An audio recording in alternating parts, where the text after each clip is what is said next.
Սիրելի հայրենակիցներ, հարգելի պատգամավորներ, ես ուզում եմ առանձնացնել մի հատված այսօր ներկայացված օրենքի նախագծից, որը վերաբերում է Վազգեն Սարգսյանի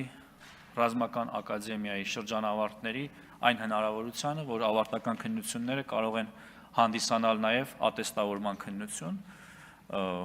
Վերջին շրջանում մենք բազմիցս ներկայացրել ենք, թե ինչ փոփոխություններ են իրականացվել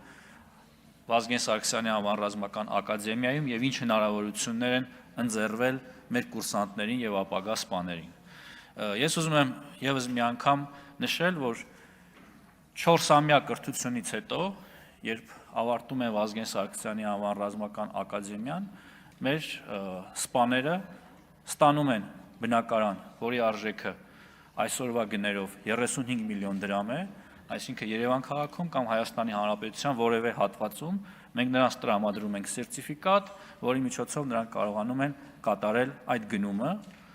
Իհարկե սա ենթադրում է, որ 20-ամյա պայմանագիրը պետք է ամբողջությամբ իրացվի, բայց նաև ուզում եմ նշել, որ գերազանց առաջադիմություն ունեցող յուրաքանչյուր սպա, որ ավարտում է ակադեմիան, կարող է ստանալ 620,000-ից մինչև 750,000 դրամ աշխատավարձ։ Եվ հարցս հետևյալն է. ասեք մի մասնագիտություն, որը բուհը ավարտելուց հետո քաղաքացին կարող է անմիջապես վաստակել 620-ից մինչև 750,000 դրամ աշխատավարձ, բնակարան, այսինքն մարդը 21-22 տարեկանում ունենում է սեփական բնակարան, բարձր աշխատավարձ, պետական բազմաթիվ երաշխիքներ, եւ հարցս հետևյալն է. ընտրեք մասնագիտություն, որը ավելի լավն է։ Կարծում եմ ամենալավը եւ ամենաերաշխավորված մասնագիտությունը այսօր հենց զինվորական մասնագիտությունն է եւ կոչս մեր պատանիներին, երիտասարդներին, նրանց ծնողներին